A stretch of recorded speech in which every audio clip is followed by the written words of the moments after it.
Hello there, very good evening and welcome to the news tonight where we get you through the top stories of the day. I'm Tracy Shilshi and here are the headlines.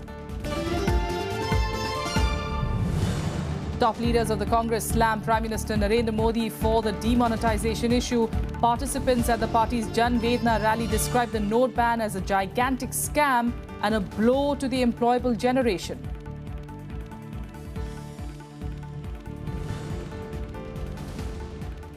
Congress Vice President Rahul Gandhi accuses NDA government of unleashing climate of fear across the country. BJP calls it a reaction of a frustrated and a depressed man.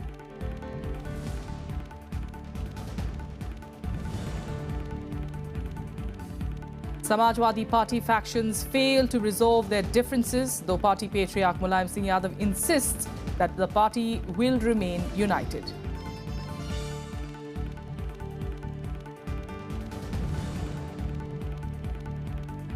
India targets the UN Security Council, says it represents a small minority of the world's population and is not effective in addressing current challenges of conflict prevention and sustaining peace.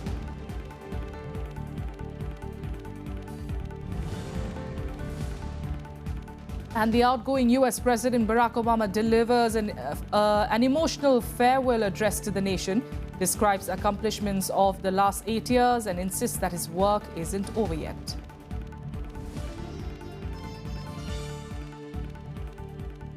Our top story this evening, Congress Vice President Rahul Gandhi singled out Prime Minister Narendra Modi for the demonetization exercise that he said had heaped untold hardships on the common man. Addressing the Jan Vedna Sammelan of the Congress in the national capital, he alleged that the note ban decision had been a personal one of Narendra Modi. Accusing the ruling party of unleashing a climate of fear, Rahul Gandhi exhorted his party workers to counter it. He also accused the BJP of weakening national institutions. The Congress Vice President highlighted several shortcomings in the NDA government's 2.5-year rule, saying that Modi's promise of Achhe Din will only be realized when the Congress returns to power. Reacting to Rahul Gandhi's remarks, the BJP said that he was becoming a spokesperson for those with black money. The party also claimed that the whole country today was backing the PM in the war against black money. ये दो philosophies की लड़ाई है। एक philosophy Congress party की philosophy कहती है डरो मत, और दूसरी फिलॉसफी कहती है डरो और डराओ। डिमोनेटाइजेशन का मैसेज क्या है मैं बताता हूं। हिंदुस्तान के देशवासियों, आपका भविष्य नरेंद्र मोदी के हाथ में है। सिर्फ नरेंद्र मोदी जी के हाथ में और किसी के हाथ में नहीं। For the first time in our history, a Prime Minister of India is being ridiculed the world over. ये ऐसी आलोचना करना, कुछ ना कुछ बेकार आरोप करना, उसमें कोई मतलब नहीं है. What is the scam in this? There is nothing. This is openly done, transparent, and then everybody has been asked to account for the money they have. Where is the scam? The Congress party is worried about the growing popularity of Sri Narendra Bhai Modi. And top leaders of the Congress party as well came together to criticize the demonetization exercise of the Modi government, describing the initiative as being ill-advised. Many leaders, including the former Prime Minister Manmohan Singh and former Finance Minister P. Chidambaram, said that far from the common man's hardships being over, the worst is yet to come. The one-day Jan Vedna conclave of the Congress party on Wednesday saw top leaders of the party going all out against the Prime Minister Narendra Modi on the issue of demonetization. While former Prime Minister Manmohan Singh termed demonetization as a disaster, saying it has hit the employment generation, leader of opposition in the upper house, Ghulam Nabi Azad, categorized it as the biggest scam in India's history. What a disaster this demonetization move was. It has hurt the country very badly. The things have gone from bad to worse in the last 2 months, but I venture to think that the worst is yet to come. कि अब दुनिया का सबसे बड़ा scam ये नोटबंदी है। ये सबसे बड़ा स्कैम है। जब भी इसकी इंक्वायरी होगी, कैसे इंक्वायरी होगी, कब होगी, लेकिन आज मैं ये दावे से कहता हूं कि दुनिया का सबसे बड़ा scam Former Finance Minister P. Chidambaram also pointed out the flaws in the note ban decision and raised a question on the cabinet meeting held on 8th of November. General Secretary of the party, Ahmed Patel, also termed the leaders of the ruling party as arrogant. The RBI could not have recommended remonetization. How is the cabinet waiting? RBI's recommendation comes to the cabinet. And I'm going to tell you something. According to the records that we have been able to access so far, there is no record of a cabinet meeting. आज एक ऐसी सरकार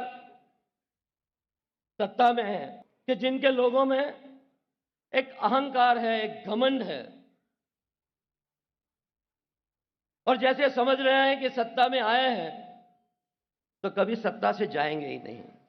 The Congress party also released a booklet on the issue of demonetization and paid homage to those whom the party alleged died due to the decision. Vishal Dahiya, Rajya Sabha TV, Delhi. On to Uttar Pradesh now, where Mulayam Singh Yadav on Wednesday addressed the Samajwadi Party workers at the SP headquarters in Lucknow.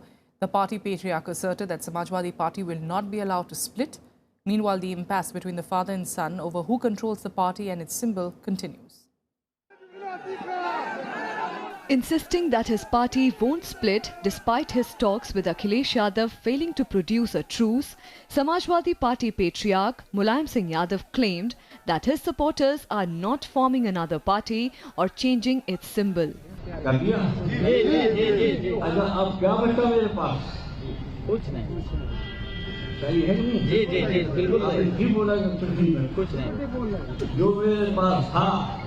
वो पूरा का पूरा दे दिया. अब मेरे पास क्या है? मेरे पास आप लोग हैं. हम लोग आजीवन रहेंगे.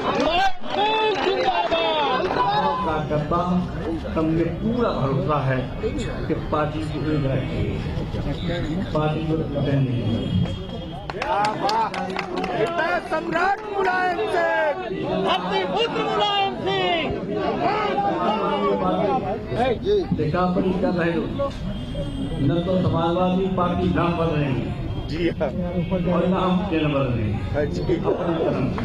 Mulayam said he had founded the party during the emergency years in the 70s when his son was just 2 years old.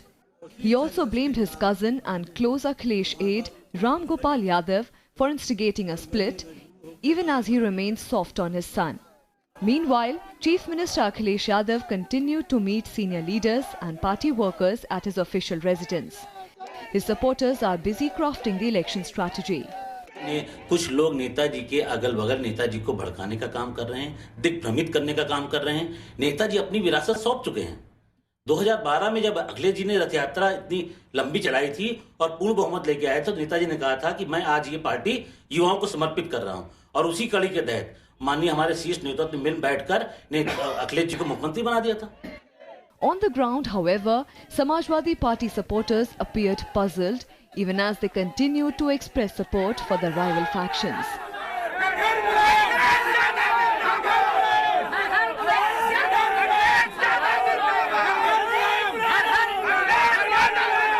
The Election Commission will hold its first meeting on the dispute related to the party's symbol, the bicycle, and the leadership on Friday.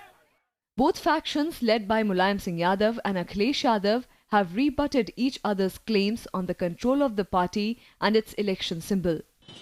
At a time when election strategy should be finalized and supporters should be galvanized, the Samajwadi Party's battle for symbol is also not over. Even if the two warring factions put up a united front, it would be difficult to douse the dissent that has escalated within the party cadre. Reporting from Lucknow, with camera person Shiv Kumar, I'm Kriti Mishra for Rajya Sabha Television. Kriti Mishra, in fact, joining us now this evening from Lucknow. She's been, of course, tracking developments for the past few weeks now there. Kriti, like you were pointing out in your story, of course, at the moment there doesn't seem to be any option or any indication of any kind of a pact or a truce between both sides. That's what we've been talking about. Despite the fact that, Mulayam Singh has come out saying that Akhilesh is going to be the chief minister, he's in fact saying that that is the most he can do. And despite that, there's no reason why the party should not be united. What's the kind of indication you're getting from the Akhilesh camp? Well, Tracy, the Samajwadi impasse is far from over. Mulayam Singh Yadav didn't say anything new. He was softer on his son and harsher on his brother. Meanwhile, Akhilesh's camp is busy crafting the election strategy. They're very meticulously planning how to go about the elections. So they're preparing their manifesto, trying to lure youth, trying to lure rural voters. They're also confident that Akhilesh would be able to traverse the caste-ridden labyrinth of UP politics. And in fact, a lot of election surveys have showed that Akhilesh is the most preferred choice for chief ministerial candidate for a chief minister's position. So, of course, Akhilesh's camp has also got a booster shot because of this. But make no mistake, Tracy, Mulayam is a very seasoned politician. So we do not know what his next move is going to be. He keeps his cards very close to the chest. So let's not be surprised if tomorrow we get a very startling announcement. Tracy? Absolutely. And that is what we're actually anticipating as the lead up, of course, goes on to the Election Commission, the day when both sides, of course, have to pledge their case for the party symbol, of course. And that is going to be crucial with the election so close. In February is, of course, when it's going to be held, the first phase on the 11th. And, you know, you were talking about how Akhilesh's camp, his supporters, in fact, have been going around in different districts and talking about, you know, use of these smartphones. Is that going to come handy in a case of a new symbol? Well, Tracy, Akhilesh's camp has 3 plans in mind. Plan A, to prepare the manifesto for all sections of the society. They might also come up with promises like something like what Tamil Nadu saw during Jayalalitha's reign about a lot of freebies. So they also have this in mind. Plan B is going to be alliance with the Congress, and Plan C is going to be alliance with smaller parties or even merger of smaller parties into the Samajwadi Party faction. They're also confident that if they get a new party symbol with the help of social media, they're going to get to the hinterland and they're going to get across to the voters, propagate the new symbol and also the new name. But experts say that it's not going to be cakewalk for Akhilesh. Absolutely. And like you're pointing out, one of those points that you're pointing out as far as the plan of action goes is that alliance with the Congress. And today, of course, Rahul Gandhi at the Jan Vetna rally in the national capital, he did hint at something big that is going to happen in Uttar Pradesh that is really going to take the ruling party, the BJP, by surprise. Do you think this is something that they're working out on the sidelines, and keeping a close watch on how this Akhilesh and Mulayam drama unfolds? Well, that's right. The strategy that they might adopt is enemy's enemy is going to be the friend. So BJP is the enemy. BJP's enemy is going to be Congress. And that's what they're thinking at this alliance, that they could just consolidate the voter base. And also what they're planning is that on a poster, if Akhilesh, Dimple, Rahul and Priyanka come together, it's going to create a different kind of stir. Yes. So they're also in talks with Jayant. So right now, these are all reports. When they're going to be confirmed, we do not know still. But definitely, Samajwadi Party is talking about alliance with Congress. All right, Tracy? we'll leave it there for now. Thanks so much, Kriti Mishra, for joining us with those details. With that, let's take you through what else made news across the country today in Nationwide. Opposition disrupted proceedings of the Jammu and Kashmir Assembly and staged a walkout from the House. They are demanding the constitution of a judicial commission to probe deaths in Kashmir during the 5-month-long unrest. Opposition parties, including the National Conference and the Congress, rejected the announcement of Chief Minister Mehbooba Mufti for setting up of special investigation teams at district levels to probe such deaths.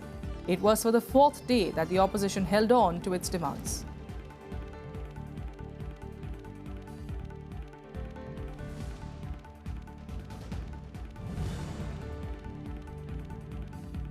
The cold wave tightened its grip across North India, with Delhi recording a minimum temperature of 4.2 degrees Celsius, 3 notches below the season's average. In Shimla, the death toll due to intense cold has risen to 10 as it recorded its season's lowest temperatures of minus 3.2 degrees. The Himachal Met Department also reported 85 centimeters of snowfall in Shimla on Wednesday and warned of the possibility of widespread snowfall across Himachal Pradesh on the 15th and 16th of January.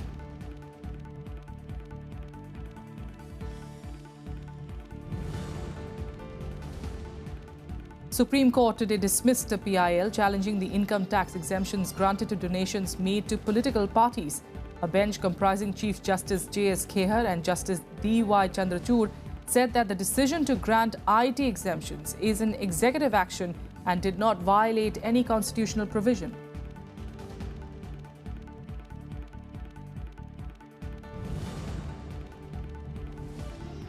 As demands from various quarters continue to pour in for holding Jallikattu, Tamil Nadu Chief Minister O. Pannirselvam today reaffirmed the resolve of his government to conduct the bull taming sport. Pannirselvam also hit out at the DMK for its criticism of the ruling AIADMK on the matter.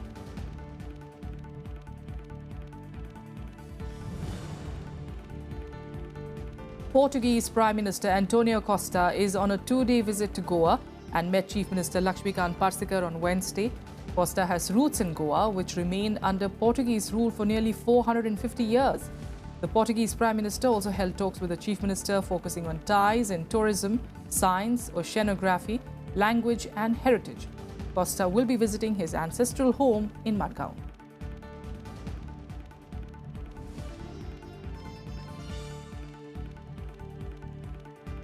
With a quick break here, but more national and international news follows in a bit. Stay with us.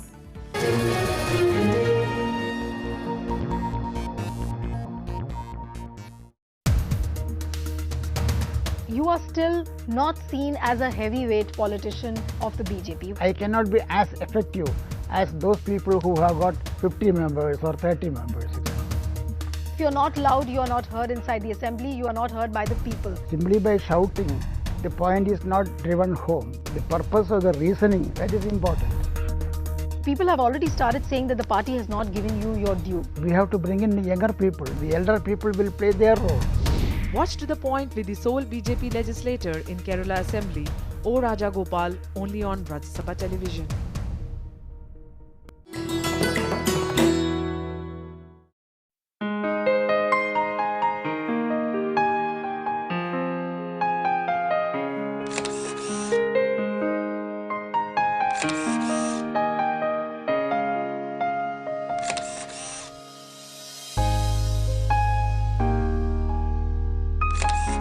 Homai Vyarawala, better known by her pseudonym Dalda 13, was India's first woman photojournalist. Vyarawala entered the field of photojournalism in the late 1930s. For nearly 30 years till she retired in the early 1970s, at the peak of her career, she made a massive impact. Vyarawala clicked some iconic pictures of political and national leaders. Gandhiji, Nehru, Jinnah, Indira Gandhi have been subjects of her vast photographic collection. Prime Minister Nehru, she says, was her favourite. In 2011, Homai Vyarawala was conferred the Padma Vibhushan, the country's second highest civilian award.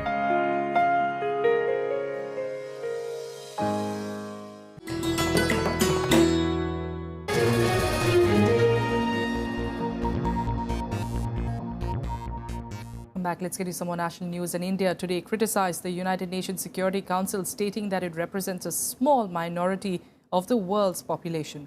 The remarks were made by India's permanent representative to the UN, Ambassador Syed Akbaruddin, at the Council debate on Tuesday.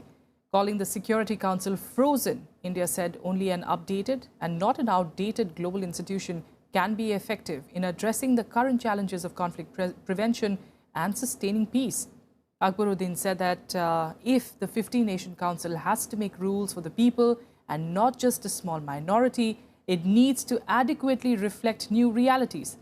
He said that long-established states too are unable to fully respond to the new factors and forces being unleashed, and also charged that the established international order was being upended in terms of economic, political and technological shifts. Meanwhile, in the US, conceding disappointments during his presidency, yet offering vigorous encouragement for the nation's future, outgoing US President Barack Obama issued an emotional farewell address to the nation. Admitting candidly that political discourse has soured under his watch, Obama demanded that Americans renew efforts at reconciliation. Here's a report.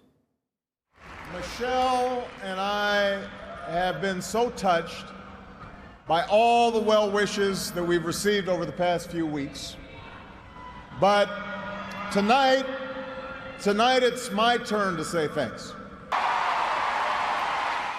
True to form, President Barack Obama capped his 8 years in office with a farewell speech that asked a polarized country to resist division and come together in a sense of common purpose. The future should be ours. But that potential will only be realized if our democracy works. Only if our politics better reflects the decency of our people. Only if all of us, regardless of party affiliation or particular interests, help restore the sense of common purpose that we so badly need right now. Obama made a case in defense of a policy legacy that is now at risk of piece-by-piece decimation. But he resisted calls to speak out directly against President-elect Donald Trump and his agenda, instead couching a warning about the fragile state of American democracy in his signature vocabulary of unity. But that's what we did. That's what you did. You were the change.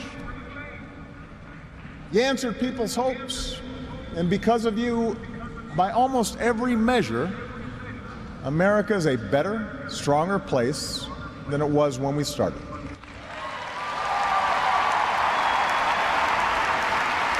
In 10 days, the world will witness a hallmark of our democracy. No.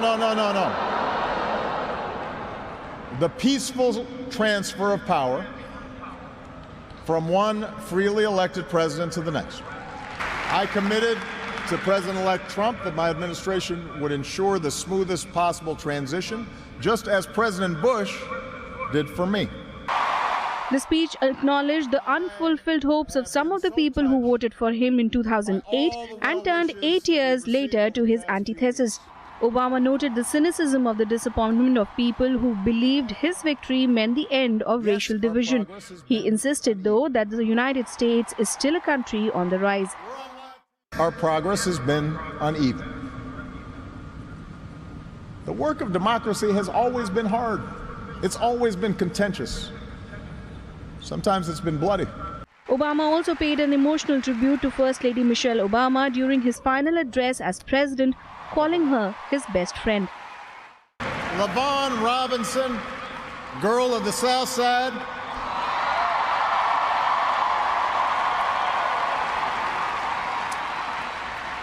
For the past 25 years, you have not only been my wife and mother of my children, you have been my best friend. You took on a role you didn't ask for, and you made it your own, with grace and with grit and with style and good humor.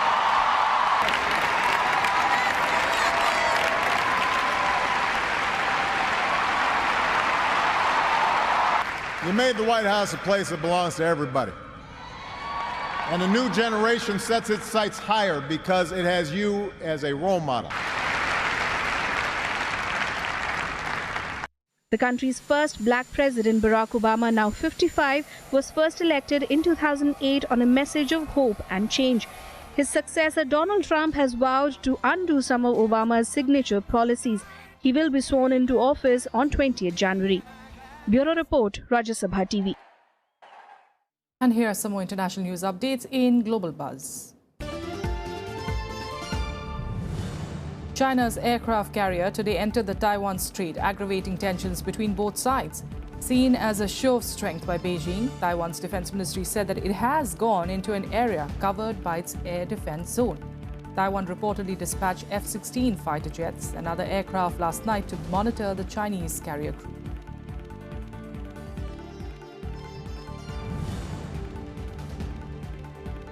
South Korea today alleged that North Korea had enough plutonium to make 10 nuclear bombs. The statement comes a week after leader Kim Jong-un had said that he was close to test launching an intercontinental ballistic missile. Seoul's defense ministry claimed that North acquired 50 kilos of weapons-grade plutonium by the end of 2016, which is up from 40 kilos 8 years ago and enough to make about 10 weapons.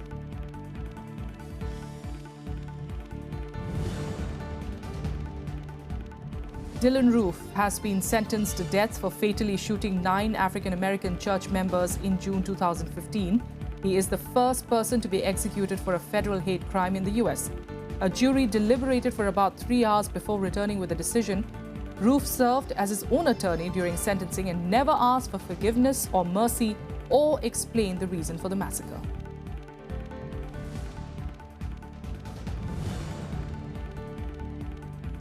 The death toll in the 2 large bombings near government offices in Kabul has risen to 50. According to authorities, a suicide bomber struck first, followed by a car bomb. Those killed include civilian and military personnel. It is being considered the deadliest attack by Taliban insurgents in the capital in months.